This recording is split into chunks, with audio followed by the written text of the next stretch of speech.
ونستعينه ونستغفره ونؤمن به ونتوكل عليه ونعوذ بالله من شرور أنفسنا ومن سيئات أعمالنا من يهده الله فلا مضل له ومن يضلل فلا هادي له وأشهد أن لا إله إلا الله وحده لا شريك له وأشهد أن محمدا عبده ورسوله يا أيها الذين آمنوا اتقوا الله حق تقاته ولا تموتن إلا وأنتم مسلمون يا أيها الناس اتقوا ربكم الذي خلقكم من نفس واحدة وخلق منها زوجها وبث منهما رجالا كثيرا ونساء واتقوا الله الذي تساءلون به والأرحام إن الله كان عليكم رقيبا يا أيها الذين آمنوا اتقوا الله وقولوا قولا سديدا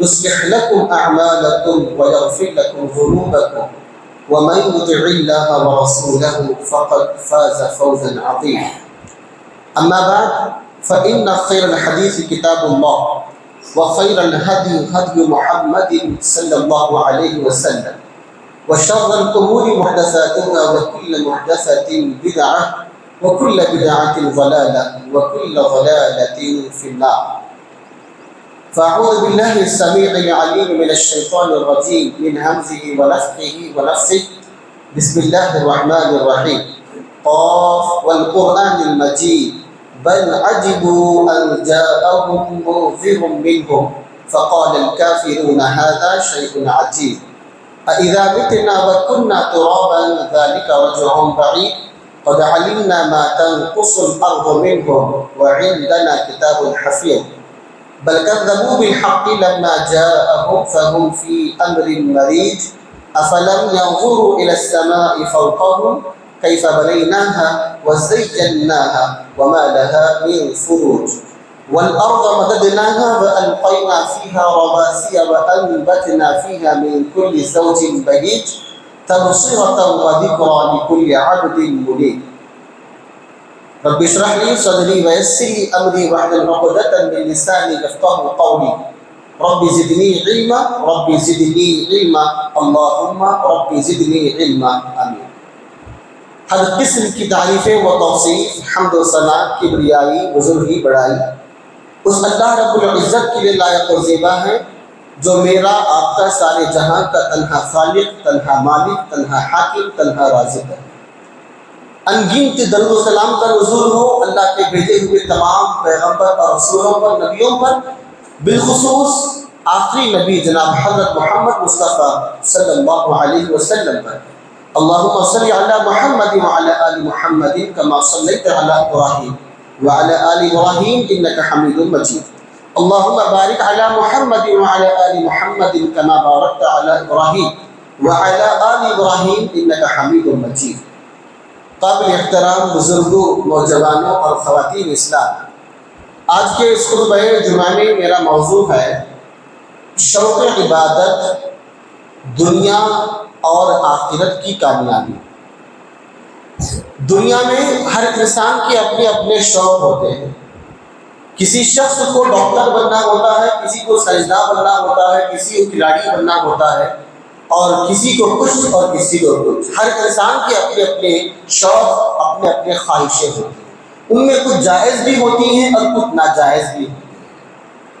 لیکن یہ دنیا کے شوق ہیں اور دنیا کی کامیابیاں ہیں.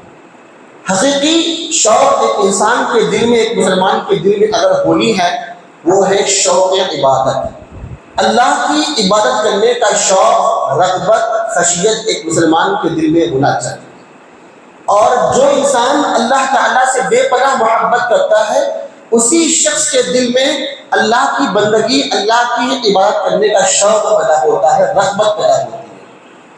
ہم اللہ سے محبت کرتے ہیں، نبی سے محبت ہم کرتے ہیں، تو اللہ کی محبت اور نبی کی محبت کا تقاضا یہ ہے کہ ہمارے دلوں میں اللہ کی بندگی کرنے کا شوق ہو، چاہے نماز ہو، نمازوں کے علاوہ روزہ، زکوٰۃ عبادت ہے، اس کے علاوہ دعائیں ہیں، تلاوت کلام پاک ہیں، صدقہ خیرات ہے، الغرض اللہ کو راضی کرنے کا جو بھی مشروع طریقہ ذریعہ ہوگا، ان تمام ذرائع، ان تمام طریقوں سے اپنے رب کو راضی کرنا ہے اور اپنی آخرت کو سنوارنا ہے۔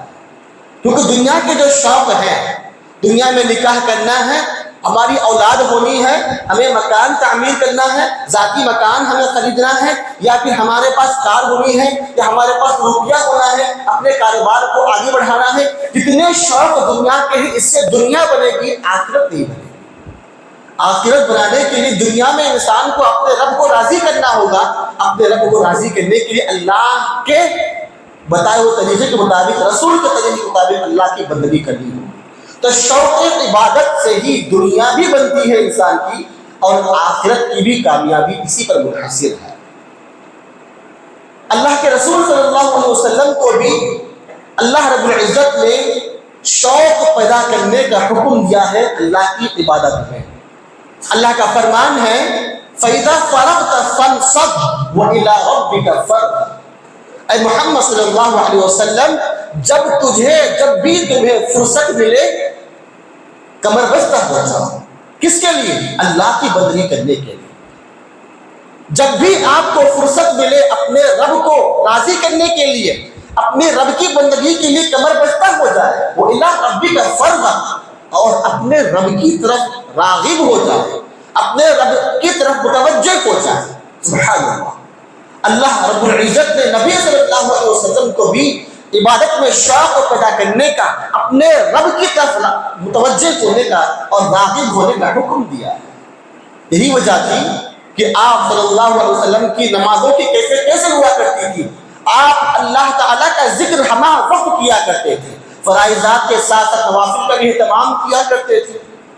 ایک موقع پر اما عائشہ رضی اللہ عنہا کے پاس چند صحابہ کرام آتے ہیں اور سلام عرض کر داخل ہوتے ہیں، جس وقت میں نبی صلی اللہ علیہ وسلم موجود نہیں تھے۔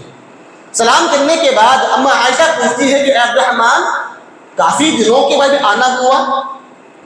تو انہوں نے فرمایا کہ اے اما عائشہ رضی اللہ عنہا، کم ملاقات کرنے سے محبت بڑھتی ہے، اسی لیے کم آیا کرتا۔ آنے کے بعد کہتے ہیں اما عائشہ رضی اللہ عنہا بتائیں، اللہ کے رسول صلی اللہ علیہ وسلم کی عبادتوں میں کوئی ایسی عجیب کیفیت، کوئی ایسا عجیب عمل آپ کا ہو جو بتائے؟ تو فرماتی ہے، اما عائشہ فرماتی ہے کہ اللہ کے رسول صلی اللہ علیہ وسلم میرے پاس موجود ہوتے ہیں۔ ایک مرتبہ فرماتی ہیں کہ ایک مرتبہ میں نے نبی سے فرمایا کہ اے اللہ کے رسول صلی اللہ علیہ وسلم، میرا دل چاہتا ہے کہ آپ میرے قریب رہیں، مجھے سکون میسر ہوتا ہے۔ نبی فرماتے ہیں کہ میرا تو من کرتا ہے کہ اللہ کی بندگی کروں، رات میں اٹھ کر نوافل کا اہتمام کروں، تہجد پڑھوں، اس میں میرا سکون ہے۔ عائشہ فرماتی ہے کہ میرا سکون اس میں آپ میرے قریب ہو، اب آپ میرے قریب ہوتے ہیں کہ سکون میسر ہوتا ہے۔ پھر آپ صلی اللہ علیہ وسلم وضو کرتے ہیں اور نماز آپ نے شروع کرتے ہیں، آپ نے نماز شروع کر دی اور کہتی ہے میں عائشہ کہ اللہ کے رسول نماز پڑھنا شروع کیا اور نماز میں اس قدر رونے لگے کہ ایک رات کا حصہ گزر گیا اور آپ روتے رہے یہاں تک کہ آپ کی داڑھی مبارک تر ہو گئی۔ پھر آپ نماز جاری رکھے، اس قدر روئے کہ آپ کے کپڑے بھیگ گئے۔ پھر آپ نماز جاری رکھے، اس قدر روئے کہ جہاں پہ آپ بیٹھ کے نماز پڑھ رہے تھے وہاں کی زمین بھی تر ہو گئی۔ اللہ اکبر، یہ کیفیت تھی، یہ حالت تھا نبی صلی اللہ علیہ وسلم کا۔ اور آپ نے فرمایا، عائشہ فرماتی ہے کہ آپ پوری رات روئے یہاں تک کہ بلال رضی اللہ عنہ فجر کی نماز کے لیے اذان دینے کے لیے آئے، اس وقت تک آپ روتے رہے۔ یہ شوق تھا نبی صلی اللہ علیہ وسلم کی عبادتوں میں، اس قدر رونے لگے۔ اور آپ سے پوچھا کہ اے رسول آپ اتنا روتے کیوں ہیں؟ آپ نے فرمایا کہ افلا اکون عبد الشکور، جس رب نے میرے گناہوں کو معافی کا اعلان کر دیا ہے، جس رب نے میرے گناہوں کو معاف فرما دیا ہے، کہ اپنے رب کا شکر گزار نہ بنوں۔ اللہ اکبر میرے بھائیو، نبی صلی اللہ علیہ وسلم کی نماز کی یہ کیفیت تھی۔ یہ رمضان کی نہیں تھی، رمضان ہو غیر رمضان ہو ہمارا وقت اللہ کی بندگی میں لگے رہتے تھے۔ آج ہمیں کیا ہو گیا ہے کہ دنیا کی محبت ہمارے دلوں میں ایسی پیوست ہو چکی ہے کہ نماز پڑھنے کی توفیق نہیں ہے، دکان بند کرنے کی توفیق نہیں ہے، اور روزے رکھنے کی توفیق نہیں ہے، اللہ کو یاد کرنے کا موقع ہمیں نہیں ملتا ہے، نہ ہم موقع نکالنا چاہتے ہیں۔ صدائیں بلائے صدائیں جو ہے بلند ہو رہی ہے، اللہ اکبر اللہ اکبر، حی علی الصلاۃ حی علی الفلاح کی، دل نہیں کرتا ہے نماز پڑھنے کا، ٹی وی میں مصروف ہے، موبائل میں مصروف ہے، کاروبار میں مصروف ہے، اولاد میں مصروف ہے، بیویوں میں مصروف ہے، رخصت کرنے میں مصروف ہے، فالتو کاموں میں مصروف ہے، لیکن من نہیں کرتا ہے کہ اللہ کے گھر میں آئے اور فرائضات کے انجام بھی ہم دیں۔ تو دنیا کے شوق زیادہ ہو گئے ہیں، دنیا سے محبت زیادہ ہو گئی ہے، اور جب انسان کا دل دنیا سے لگ جاتا ہے، شوق دنیا کی چیزوں سے لگ جاتی ہے، تو انسان اللہ کی بندگی کم کرتا ہے۔ تو دنیا تو بن جائے گی آپ کی، لیکن آخرت آپ کی تباہ اور برباد ہو رہی ہے۔ تو لہذا رمضان کا مہینہ میرے بھائی قریب قریب، جن ایام اور جس مہینے کا انتظار تمام مسلمانوں کو شدت سے ہوتا ہے، وہ بالکل ہمارے قریب ہے۔ یہ عہد کریں کہ عام سالوں کی طرح، عام رمضان جو ہمارے گزرے ان رمضان کی طرح نہیں اس رمضان گزاریں گے، بلکہ آنے والے رمضان کو ہم اللہ کی بندگی میں پورے شوق اور پورے رغبت اور پورے خشیت سے ہم کریں گے۔ رمضان کا مہینہ آتا ہے، افسوس اس بات پر ہے کہ ہمارے مسلمانوں کا یہ خیال ہوتا ہے، تصور ہوتا ہے کہ رمضان کا مہینہ لباس کا مہینہ ہے، شاپنگ کرنے کا مہینہ ہے، اچھے کپڑے پہننے کا مہینہ ہے، عمدہ ڈشیں بنانے اور کھانے اور کھلانے کا مہینہ ہے۔ سحری یہاں کریں گے، افطار وہاں پہ کریں گے، آج افطار یہاں کی کل افطار وہاں پہ کریں گے، پورا رمضان کھاتے پیتے کھلاتے پلاتے ہی ہم پورا گزار دیتے ہیں۔ اور حتیٰ کہ آخری عشرہ، جب رمضان کا آخری عشرہ گزرتا ہے، ان رمضان میں جو شب قدر کی رات ہوتی ہے، اتنی بڑی رات ہوتی ہے، اس رات میں بھی اللہ کی بندگی کو ترک کر عبادت کو ترک کر اسٹینڈ کرنے میں، گاڑیوں کو گھمانے میں، شور کرنے میں، گلیوں میں شور کرنے میں اور لوگوں کو تکلیف دینے میں گزار دیتے ہیں۔ یہ آج کا نوجوان ہے میرے بھائی، رمضان ہو غیر رمضان میں ہو، اگر ہمارے کردار سے، ہمارے اخلاق سے اور ہمارے جو ہے ذات سے اگر ہم کسی کو تکلیف دیتے ہیں تو یاد رکھیں وہ مسلمان نہیں ہو سکتا ہے۔ حقیقی معنی مسلمان وہ کہ جو اپنی زبان سے بھی، اپنے ہاتھ سے بھی، اپنے اعضاء سے کسی مسلمان کو تکلیف نہیں دینا چاہیے۔ رمضان کے مہینے میں آج مسلمان اکثر شاپنگ کرنے میں پورا مہینہ شاپنگ کرتے ہیں، یہاں دیکھیں وہاں دیکھیں، وہاں خریدنا ہے وہاں خریدنا ہے، ہر بچے کے لیے جو ہے نا آج ایک دن یہاں، آج وہاں پہ اور وہاں پہ، کھانے پینے میں، کھلانے پلانے میں سارا جو ہے مہینہ گزار دیتے ہیں۔ لیکن اللہ کی بندگی ہم کتنی کر رہے ہیں، اور کتنے ایسے مسلمان ہیں جب رمضان کا مہینہ آتا ہے تو فرض روزے ترک کر دیتے ہیں، فرض روزے ترک کر دیتے ہیں۔ میرے بھائیوں، یہ ہمارا عالم ہے، یہ ہماری کیفیت ہے۔ رمضان کے فرض روزے کیوں ترک کر دیتے ہیں؟ اس لیے کہ سخت گرمی کا عالم ہے، موسم بڑا گرم ہے، برداشت نہیں ہوتا ہے، پیاس برداشت نہیں کر سکتے ہیں، بھوک برداشت نہیں کر سکتے ہیں، اسی لیے کیا کرتے ہیں، روزہ ترک کر رہے ہیں۔ لیکن روزہ ترک کر دھوپ میں کاروبار کر رہا ہے، پیسہ کما رہا ہے، مال بیچ رہا ہے، اس کی کوئی پرواہ نہیں ہے، لیکن روزہ چھوڑ رہا ہے، اس کے بارے میں کیا کہیں؟ تو میرے بھائیو، رمضان کے مہینے میں آنے سے پہلے، رمضان ہو یا غیر رمضان ہو، ایک حقیقی مسلمان وہ ہوتا ہے جس کے دل میں شوق عبادت ہونا چاہیے، اور ہوتا ہے، جس سے انسان کی دنیا اور آخرت دونوں ہی بن جاتی، سنور جاتی ہے۔ میرے بھائیو، موسیٰ علیہ السلام کے بارے میں آتا ہے کہ جب اللہ تعالیٰ نے موسیٰ علیہ السلام کو کوہ طور پر بلایا تھا، موسیٰ علیہ السلام نے اپنی قوم کے 70 افرادوں کو، جو منتخب شدہ تھے، 70 افراد کو لے کر کوہ طور پر چلنے لگے، تو 70 افراد کو پیچھے چھوڑ کر خود آگے بڑھنے لگے، تیز چلنے لگے۔ اللہ تعالیٰ نے پوچھا، وَمَا أَعْجَبَكَ عَنْ قَوْمِكَ يَا مُوسَىٰ، اے موسیٰ تیری جلد بازی کی وجہ کیا؟ اپنی قوم کی 70 افراد کو پیچھے چھوڑ کر تو خود آگے چل رہا ہے، جلد بازی کی وجہ کیا ہے؟ قَالَ هُمْ أُولَٰئِ عَلَىٰ أَثَرِي وَعَجِّلْتُ إِلَيْكَ رَبِّ لِتَرْضَىٰ۔ فرماتے ہیں موسیٰ، اے اللہ تعالیٰ میری قوم کے افراد تو میرے پیچھے نہیں ہیں، رہی بات میری جلد بازی کی، میں چاہتا ہوں کہ تم اس سے راضی ہو جائے۔ اللہ اکبر، اپنے رب کو راضی کرنے کے لیے قوم کے افراد کو پیچھے چھوڑ کر جلد بازی کر رہے ہیں۔ انبیاء اپنے رب کو راضی کرنے میں جلد بازی کرتے تھے، اور ہمیں بھی اپنے رب کو راضی کرنے کے لیے جلد بازی کرنی چاہیے۔ پتہ نہیں کب موقع آئے گا، کب اللہ کا حکم ہوگا، ہماری روح برباد ہو جائے گی۔ ہم کس خیال میں مبتلا ہے؟ ابھی اس خیال میں ہے کہ ابھی ہماری عمر 25 30 35 سال کو پہنچ چکی ہے، ابھی 60 70 سال جینا ہے، کس نے گارنٹی ہم کو دی کہ ہم سب تک جیت گئے؟ کبھی بھی اللہ کا بلاوا آ سکتا ہے. ان اجل اللہ اذا جاء لا یؤخر. جب موت کا وقت آتا ہے تو ذرہ برابر انسان کو مہلت نہیں دی جاتی. تو اسی لیے اس لمحے کو جو ابھی ہمارے پاس موقع ہے، فرصت ہے، صحت مندی ہے، اس کو غنیمت جانے، اور رمضان ہو یا غیر رمضان ہو، شوق عبادت پیدا کرے، اپنے رب کو راضی کرنے کے لیے جتن کرے، وطن کرے، جستجو کرے، کوششیں کرے، فرائضات کا اہتمام کرے، فرائضات کے ساتھ نوافل کا بھی اہتمام کرے. یہ بنگلے بنانا، کاروبار میں مصروف ہو جانا، پیسہ کمانا، روپیہ کمانا، شہرت کمانا، یہ دنیا کی شہرتیں ہیں. وما الحیات الدنیا الا متاع الغرور. دنیا سوائے دھوکے کے کچھ نہیں میرے بھائی. آپ کا نام بن جائے لیکن آخرت تو آپ کی تباہ ہو رہی ہے.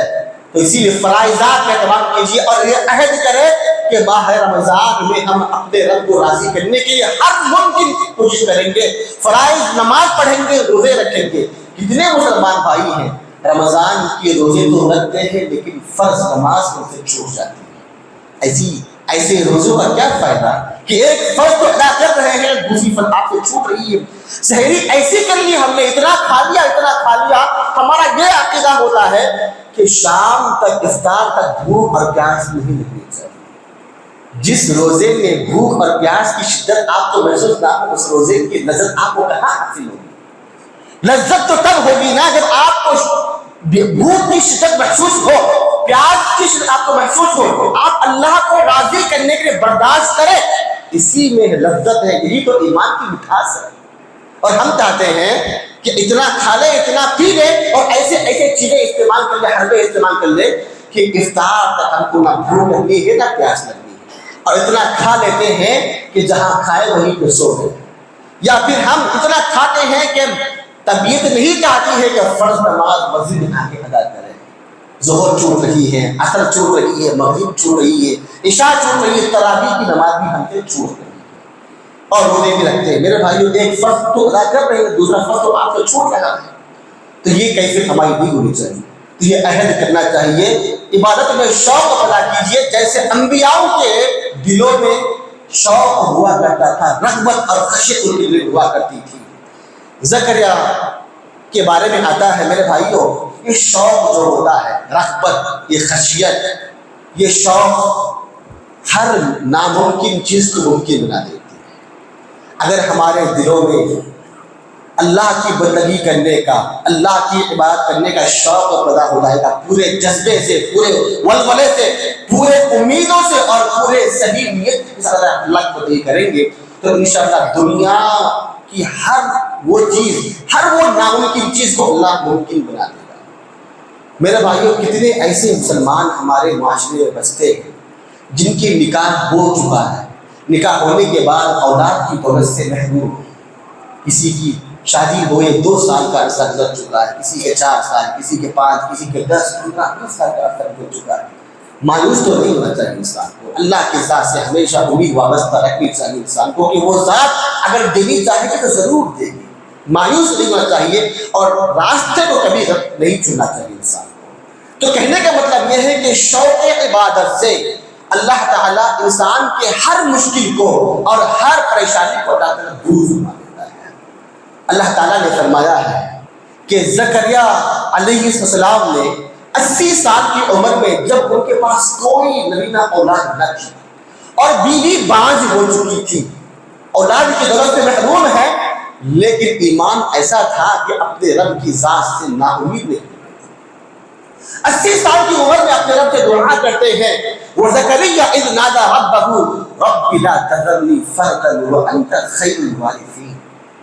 اللہ فرماتا ہے کہ اس وقت کو یاد کرو زکریا کہ اس وقت اس نے جب اپنے رب کو پکارا، اذ نادا ربہ رب لا تذرنی فردا، اے میرے پروردگار مجھے تنہا نہ چھوڑ، مجھے تنہا نہ چھوڑ. وانت خیر الوارثین، تو بہترین وارث کا فرمانے والا ہے. واہ، 80 سال کی عمر میں اولاد نہیں ہے، وارث نہیں ہے، بیوی بانجھ ہو چکی ہے، رب سے دعا فرما رہے کہ تو بہترین وارث عطا فرمانے والا ہے، اے پروردگار مجھے وارث دے. اللہ نے اس واقعے کو ذکر کیا ہے قرآن مجید کے اندر. اللہ فرماتا ہے وَوَهَبْنَا لَهُ يَحْيَىٰ، وَأَصْلَحْنَا لَهُ زَوْجَهُ، ہم نے اس کو یحییٰ نامی لڑکا عطا فرمایا۔ وَأَصْلَحْنَا لَهُ زَوْجَهُ، جو بیوی بانجھ ہو چکی تھی جس آدمی کی، ان کی بیوی کو ہم نے اس قابل بنایا کہ وہ بچے دے سکے، درست کر دیا اس کی حالت کو ہم نے، اور یحییٰ نامی لڑکا عطا فرمایا۔ آگے اللہ فرماتا کیوں؟ انہم کانوا یسارعون فی الخیرات، ان کی دعا کو ہم نے اس لیے قبول فرمائی، ہم نے اولاد اس لیے دی یحییٰ ان کو، یہ اس لیے کہ یہ نیکی کے کاموں میں، بھلائی کے کاموں میں پیش رہا کرتے تھے۔ انہم کانوا یسارعون فی الخیرات، خیرات کے کاموں میں آگے رہتے تھے۔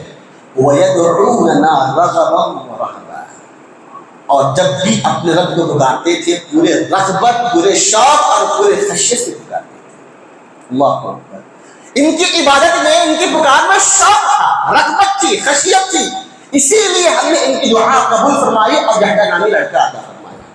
آج ہم بھی دعائیں فرماتے ہیں کہ ہماری دعاؤں میں وہ شوق نہیں نظر آتا ہے، وہ کیفیت نہیں ہے جو مانگنے کی ہونی چاہیے۔ بنا سوچے سمجھے دماغی اور حاضر ہے، ہاتھ اٹھا لیا، 2 منٹ پر دعا فرما دی، چلے گئے۔ نہ اللہ کی تعریف ہو رہی ہے، نہ نبی پر درود بھی جا رہی ہے، نہ جذبہ ہے، نہ شوق ہے، نہ کیفیت ہے، نہ آنکھوں سے آنسو بہتے ہیں، اور دعا بھی ایسی کر رہے ہیں کہ ہمارا من کرتا ہے کہ جو ہم نے مانگا ابھی مل جائے، اور نہیں ملتی ہے وہ چیز فوری طور پر راستہ غلط چن لیتے ہیں۔ اللہ کی ذات سے مایوس مت ہوئے، اولاد کا معاملہ ہو، نکاح کا معاملہ ہو، کاروبار کا معاملہ ہو، دنیا کا ایسا کون سا کام ہے جو اللہ کی ذات کے ناممکن ہے؟ ممکن ہے اللہ تعالیٰ کے لیے، ہر کام اللہ کے ممکن ہے، کوئی کام اللہ کے ناممکن نہیں ہے، ہمارے انتظام ہو سکتی ہے۔ اگر اللہ سے دعائیں کریں گے، اللہ کی بندگی میں شوق پیدا کریں گے، اللہ تعالیٰ ہمارے ہر سکھ، ہر دکھ، ہر پریشانی اور ہر غم اور ہر ناممکن چیز کو اللہ ممکن میں بنا دے گا انشاءاللہ۔ تو شوق ہونا چاہیے اللہ کی زندگی میں، جیسے زکریا کے واقعے سے معلوم ہوا، جیسے نبی کے واقعے سے ہم کو معلوم ہوتا ہے۔ اس کے علاوہ میرے بھائیوں، صحابہ کے بارے میں آتا ہے کہ صحابہ رضی اللہ عنہم اجمعین باوجود غربت و افلاس کے، صحابہ میں بہت سے ایسے کم صحابہ تھے جو مالدار تھے۔ عثمان رضی اللہ عنہ، ابن مسعود رضی اللہ عنہ، چند صحابہ کا نام تھے جو مالدار تھے۔ اکثر صحابہ غربت و افلاس میں ہی مبتلا تھے، اور غربت و افلاس بھی ایسی تھی کہ جب نماز کے لیے آتے تھے یہ صحابہ کرام تو مارے بھوک کے، کھانا کئی دن سے ملا نہیں ہے، مارے بھوک کے کمزوری کی وجہ سے صفوں میں گر پڑتے تھے، راستے میں گر جاتے تھے، بے ہوش ہوا کرتے تھے صحابہ کرام۔ اللہ تعالیٰ کا کیا اتنا بڑا فضل ہے کہ ہم اتنے نافرمان اللہ کے بندے ہیں، ہمارے سوچ کے گناہ، ہمارے زبان میں گناہ، ہمارے ہاتھوں سے گناہ، ہمارے پیروں سے گناہ، ہمارے دماغ میں گناہ، ہمارے دل میں گناہ، ہم ہر قدم پہ گناہ کرتے رہتے ہیں، اور اتنے گناہ ہم کرتے ہیں، اتنے گناہ کرتے ہیں کہ ہمیں بھی احساس ہے کہ اگر جتنے ہم گناہ کرتے ہیں ہمارے گناہوں کی سزا اگر اللہ دے گا تو ایک نوالے کی بھی حقدار ہم نہیں، ایک نوالے کی ایک گھونٹ پانے کی بھی ہم حقدار نہیں، اتنے گناہ ہم کرتے ہیں۔ اتنے گناہوں کے باوجود بھی یہ اللہ کا احسان ہے، اس کا کرم ہے، اس کا فضل ہے، اس کی رحمت ہے، اس کی برکت، اس کی عنایات ہے۔ اللہ ہمیں اتنا نوازتا ہے، اتنا نوازتا ہے کہ ہمارے پاس روپیہ الحمدللہ بہترین ہے، کاروبار چل رہا ہے، اور اتنا بینک بیلنس ہے کہ الحمدللہ ہم کئی مہینوں اور کئی سال تک ہم کھا سکتے ہیں، کھلا سکتے ہیں، اتنا عمدہ لباس ہم پہنتے ہیں، اچھے عالیشان مکانات ہیں، عمدہ سواری ہمارے پاس موجود ہے، اللہ کا دیا وہ سب کچھ ہمارے پاس موجود ہے، پھر بھی ہم نافرمان ہیں۔ کیا وجہ ہے؟ اللہ ہمیں مہلت دے رہا ہے، اللہ ہم سے خوش نہیں ہے۔ اللہ تعالیٰ کی طرف سے اللہ کا فضل کا مل جانا اس بات کی علامت نہیں ہے کہ اللہ ہم سے راضی ہے۔ اللہ تو ہمیں موقع دے رہا، سمجھ جاؤ، سدھر جاؤ، ابھی بھی موقع ہے، ابھی بھی موقع ہے، سمجھ جاؤ، لیکن سمجھو گے نہیں، سدھرو گے نہیں، آؤ گے نہیں اللہ کی طرف تو اللہ تمہیں ایک موقع دینے کے بعد جب تم سے چھین لے گا، ایسے چھینے گا کہ جسم پر کوئی لباس نہیں ہوگا اور پیروں میں جوتی تک نہیں رہے۔ اللہ جب دینے آئے گا تو اس قدر دے گا، ایسے نوازے گا کہ ہم شمار نہیں کر سکتے اللہ کی نعمت ہو۔ جب اللہ ہم سے چھین لے گا تو ایسے چھینے گا کہ برہنہ کر دے گا، اور چپل کے بنا ہم چلیں گے، ایسے اللہ چھین لے گا۔ تو اللہ کے نافرمان بندے ہیں، گنہگار بندے ہیں، توبہ کیجئے. توبہ نہ کرنے کے اللہ ہم کو دے رہا ہے تو یہ مہلت ہے میرے بھائیوں، مہلت ہے. تو صحابہ کرام دیکھیے غربت، افلاس، تنگی کے باوجود کہ کئی دن بھوکے پیاسے ہیں، فقر و فاقہ مبتلا ہے، نمازوں کے آتے تھے تو راستوں پہ گر جاتے تھے، نماز کے صفوں میں گر جاتے تھے، اور منافقین کو، مشرکین کو موقع مل جاتا تھا مذاق اڑانے کا. کہتے تھے انظروا الی ہؤلاء المجانین. منافقین، مشرکین صحابہ کرام کی اس حالت کو دیکھ کر کہتے تھے دیکھو بیوقوفوں کو، انظروا الی ہؤلاء المجانین، بیوقوفوں کو دیکھو. لو، اللہ فرماتا ہے کہ لو تعلمون ما عند اللہ لکم لدعوتم اللہ ان یزداد لکم فقرا وحاجہ. کہ جب یہ مذاق اڑاتے تھے کہتے کیا تھے کہ بھائی جب آپ کے پاس صلاحیت ہے، آپ کے پاس صحت بندی ہے، جاؤ کماؤ. بھوکے پیاسے رہ کر نماز کے لیے اس قدر بے ہوش ہونے کی ضرورت کیا ہے؟ مال کماؤ، روپیہ کماؤ، کھاؤ پیو. یہ ان کا کہنا تھا، مذاق اڑاتے تھے. اللہ کے رسول صلی اللہ علیہ وسلم نے نبی کے بزبان مبارک یہ فرمائی، تسلی دی صحابہ کرام کو، اے صحابہ کی جماعت، اللہ تعالیٰ نے تمہارے لیے جنت کے جو مہمان نوازی تیار کر رکھی ہے، اگر تمہیں اس کا علم ہو جائے تو تم اللہ سے یہ دعا طلب کرو گے، دعا کرو گے اے اللہ ہمارے فقر و فاقہ میں مزید اضافہ فرما. ایسی مہمان نوازی اللہ نے تمہارے تیار کر رکھی ہے، اس قدر نعمتیں تم کو جنت میں ملیں گی. اگر تمہیں اس کے علم ہو جائے گا تو تم اپنے رب سے دعائیں کیا کرو گے؟ اے اللہ ہمارے غربت میں، ہمارے افلاس میں، ہمارے تنگی میں مزید اضافہ فرما دے. یہ دعائیں کرو. اللہ. تو پتہ یہ چلا میرے بھائیوں، اللہ تعالیٰ نے ہم کو جو کچھ بھی دیا ہے ذرے ذرے کا حساب اللہ کو ہم کو دینا ہے. تو اسی لیے اللہ نے ہم کو دیا ہے اس میں سے غریبوں کا، محتاجوں کا، یتیموں کا، بیواؤں کا، مساکین کا خیال رکھیں. رمضان کا مہینہ آ رہا ہے، آپ اللہ تعالیٰ سے دعائیں طلب کریں، توفیق اللہ سے مانگے کہ اے اللہ سب سے پہلے ہمیں رمضان کا یہ بابرکت مہینہ، مقدس مہینہ، رحمتوں اور برکتوں کا ہمیں نصیب فرما. اس مہینے میں داخل ہونے کے بعد ہمیں توفیق دے سجدے کرنے کی، روزوں کا اہتمام کرنے کی. اے اللہ ہمیں توفیق دے عمرہ کرنے کی. اللہ ہمیں توفیق دے تیرے کلام کو پڑھنے کی، سنانے کی. اے اللہ ہمیں توفیق دے صحت مندی کی. توفیق مانگے صحت مندی کی. صحت بہت بڑی نعمت ہے میرے بھائیوں. صحت مندی مانگے، توفیق مانگے کہ اللہ تجھے راضی کرنے کے جو ممکن ہمیں ہو سکے وہ تمام کوششیں ہمیں کرنے کی توفیق عطا فرما. یہ دعائیں ہمیں بار کرنا چاہیے. اور رمضان کا مہینہ داخل ہونے کے بعد میرے بھائیوں اپنے مال کے ذریعے سے بھی فائدہ پہنچائے اور اللہ کی بندگی اپنے جسم سے بھی کرتے رہے. رمضان سے پہلے یہ عہد کرے کہ ہمارے پاس جو روپیہ ہے، جو ہمارے پاس پیسہ ہے، اگر آپ اپنے روپیوں سے، اللہ نے آپ کو مال عطا فرمایا ہے، اللہ کے فضل کو، اللہ کے دیے ہوئے ان پیسوں کو غریبوں کے گھروں میں کتنے غریب ہیں جن کے پاس روزہ رکھنے کے لیے راشن موجود ہے، کتنے لوگ بول نہیں پاتے ہیں، کتنے مساکین ہمارے پاس ہے جو خوددار ہیں، جو منہ کھول آپ سے پوچھیں گے نہیں کہ مجھے ضرورت ہے. ہمیں تلاش کرنا ہے، ایسے لوگوں کو ڈھونڈے. اللہ نے ہم کو دیا ہے اپنے فضل سے ان غریب لوگوں کے گھروں میں راشن ڈالے، انہیں کپڑے دلواؤ رمضان سے پہلے، تاکہ ہمارے راشن کے ذریعے سے ہم ذریعہ، ہماری اوقات نہیں کہ ہم کسی کو کھلائیں، ہے نہیں ہے. کھلانے پلانے کی قوت تو اللہ کے ہاتھ، ہم تو ذریعہ ہیں، ہم کسی کو کھلا نہیں سکتے نہ پلا سکتے ہیں. تو یہ کوشش کریں کہ ہمارا جو ذریعہ ہے اس ذریعے سے اگر کوئی مسلمان بندہ ہے، بندی روزہ رکھے گی یا روزہ رکھے گا، انشاءاللہ اس کے ساتھ ہم کو بھی ثواب ملے گا کہ نہیں ملے گا نا. تو اسی لیے ہمارے معاشرے کے وہ غریب، یتیم، وہ مساکین، وہ بیوائیں، ان لوگوں کو تلاش کریں، ڈھونڈیں رمضان سے پہلے ایسے طریقے سے کہ آپ دیں تو آپ کے دائیں ہاتھ سے دے تو بائیں ہاتھ کو بھی پتہ نہ چلے. شہرت کی ضرورت نہیں ہے، اللہ سب کو دیکھ رہا ہے. اس طریقے سے آپ نوازیں انشاءاللہ. اگر آپ کے دیے ہوئے راشن کے ذریعے سے وہ روزہ رکھے گی اس کا ثواب آپ کو ملے گا. تو ہم کوشش کرتے ہیں ہمیشہ رمضان داخل ہونے کے بعد بانٹیں گے. رمضان سے پہلے کیجیے، رمضان سے پہلے کٹ بانٹیے. ایک روزہ گزر گیا، ایک ہفتہ گزر گیا، تب کٹیں بانٹی جا رہی ہے اور بانٹیں بھی جا رہی ہے ایسے طریقے سے کہ اس کی فوٹو بھی جا رہی ہے. تو خوددار ہے بندہ، وہ بہتر ہے کہ آپ اس کو نہ دیں، ایسی چیز دلیل کر رہے ہیں آپ اس کو ایسا دیجئے کہ آپ کے دائیں ہاتھ سے دے تو بائیں ہاتھ کو رکھنا چاہیے۔ آپ کا امام ہو سکتا ہے، آپ کا مؤذن ہو سکتا ہے، جس کے پاس راشن نہ ہوگا، تنگستی چل رہی ہوگی، مقروض ہوگا، تلاش کیجیے ایسے لوگوں کو، آپ ان لوگوں کا تعاون کیجیے، ان کی مدد کیجیے آپ ان لوگوں کا، اللہ تعالیٰ آپ کو دیا ہے میرے بھائیوں۔ تو الغرض کہنے کا مطلب یہ ہے کہ یہ انبیاء کے واقعات، صحابہ کے واقعات، یہ دلائل ہمیں بتاتی ہیں کہ دنیا اور آخرت کی کامیابی ہم چاہتے ہیں تو ہمارا رمضان ہو یا غیر رمضان ہو، ایک مسلمان کے دل میں عبادت کا شوق ہونا چاہیے۔ اس سے انسان کو دل سکون حاصل ہوتا ہے، انسان کی دنیا بھی بنے گی، آخرت بھی سمجھ جائے گی، اللہ بھی راضی ہو جائے گا۔